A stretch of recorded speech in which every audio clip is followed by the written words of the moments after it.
Биздин каналга катталып, видеого лайк басып, жаңылыктар менен өз убагында кабардар болуп туруңуздар. Кыргызстандын Тышкы иштер министрлиги Украинадан чыгып кетүүнү каалаган кыргызстандыктарды үчүнчү өлкөлөр аркылуу эвакуациялоо маселесин чечип жатат. Бул тууралуу ТИИМ билдирди. Министрлик аэропорттор жабылып, кырдаал курчуп бара жатканын эске салды. ТИИМдин маалыматы боюнча, Украинада Кыргызстандын 1357 жараны бар. Алардын 680-и консулдук каттоодо турат. ТИИМдин Украинадагы консулдук департаментинин тынымсыз байланыш линиясына өлкөдөн чыгып кетүүнү каалаган Кыргызстандын 300 жараны кайрылган. ТИИМ Киев, Печерский району Редутный 19 дарегиндеги элчиликке коопсуз жайы жок адамдарды топтоо иш чарасын уюштурган. Муну менен катар үй жайы бар жарандарга сыртка чыкпай үйдө отуруу сунушталды. Франция бийлиги эгер зарылчылык жаралса, Украинанын президенти Владимир Зеленскийдин коопсуздугун камсыздоого даярбыз. Бул тууралуу Франциянын тышкы иштер министри Жан-Йв Ле Дриан билдирди. Зеленскийдин коопсуздугу маселеси сөзсүз көтөрүлөт. Керек болсо, керектүү чараларды көрүүгө даярбыз, деди министр. Буга чейин 25 февралда Франциянын коргоо министри Флоренс Парли Брюссельде жана Вашингтондо эч ким Орусия менен согушууну каалабайт деп билдирген. Анын айтымында, азыркы шарттарда Париждин башкы максаты Украинанын чыгышында ок атышууну токтотуу. Белгилей кетсек, буга чейин Франциянын президенти Эммануэль Макрон өлкө Украинага 300 миллион евро өлчөмүндөгү каржылык жардам жана аскерий техникага сунуштай турганын билдирген. Ал ошондой эле украиналык качкындарга жардам берүүнү убада кылган. Эске салсак, Орус президенти Владимир Путин 24 февралда таң эрте билдирүү жасап, Донбасста атайын аскердик операция уюштуруу деген жүйө менен Украинага согуш ачты. Ал Украин жоокерлерин куралдарын тапшырып үйүнө кайтууга чакырды. Таңкы саат 5-терде Орус аскерлери Украинага чабуул жасап, басып кирди. Владимир Зеленский бул аракетти өлкөгө каршы согуш деп атап, дүйнө лидерлерин Путинге каршы коалиция түзүүгө чакырды. Батыш өлкөлөрү Путинди айыптап, Орусияга каршы жаңы санкциялык пакеттер кабыл алына баштады. Ушул жана тушта баштаган шаарларда Краматорск, Харьков, Донецк жана башка облустарда чек арадагы аймактарга жардыруу аткылоо токтой элек. Маалымат булагы Nazar News KG. Бишкектеги Орусия Федерациясынын элчилигинин алдында бүгүн согушка каршы митинг болуп өттү. Орусиянын Украинага карата аскерий агрессиясына адам укуктары боюнча эл аралык федерациясынын бир дүйнө Кыргызстан адам укуктарын коргоо кыймылынын Кылым шамы аттуу адам укуктарынын коргоо борборунун өкүлдөрү каршы чыкты.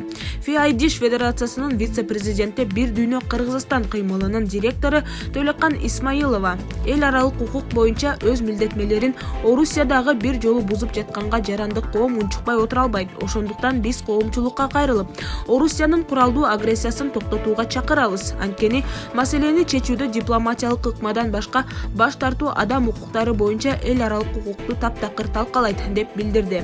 Митингдин жыйынтыгы менен кабыл алынган чечимде минтип айтылат. Бириккен Улуттардын уставынын 4 беренесинде бардык мүчө мамлекеттер өз эл аралык катташтарга башка кайсы бир мамлекеттин аймактык бүтүндүгүнө жана саясий эгемендүүлүгүнө күч менен коркунуч түзбөөгө тийиш деп жазылган.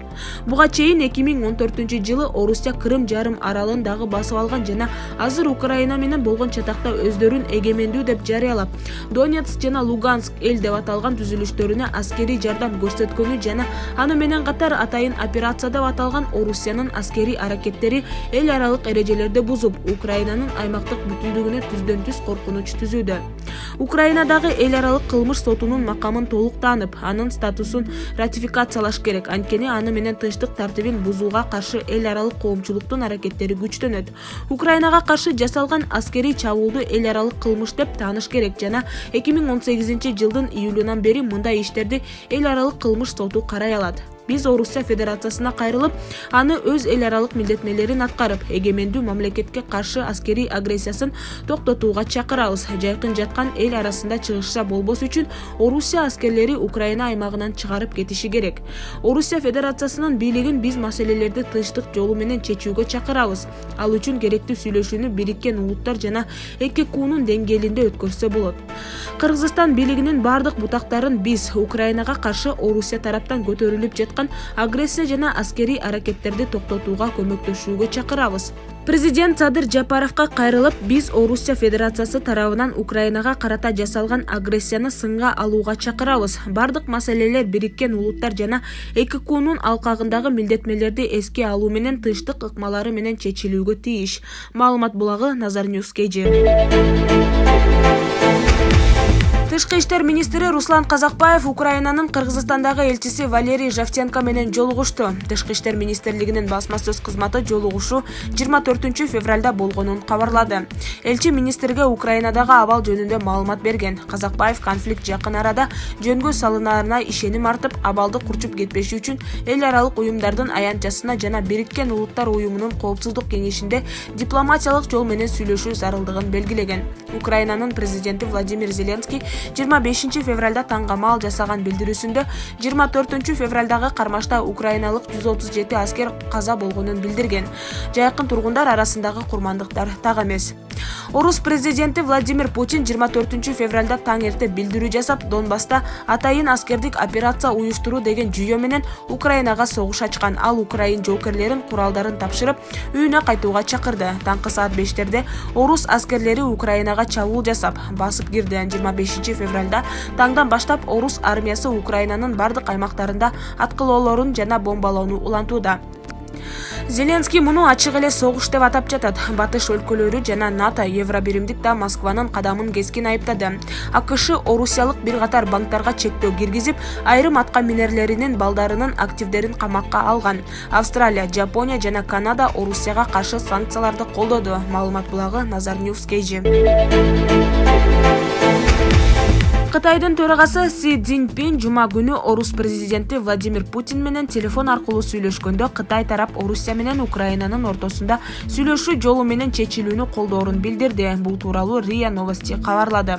Акыркы убакта Украинанын чыгышындагы кырдаал тез өзгөрүүдө. Бул эл аралык коомчулуктун көңүлүн бурду. Кытай Орусия менен Украинанын ортосундагы маселени сүйлөшүү жолу менен чечүүнү колдойт, деди Си Цзиньпин. Орусиянын президенти Владимир Путин Украинаны демилитаризациялоо үчүн атайын аскердик операция өткөрүү чечимине келгенин билдирген.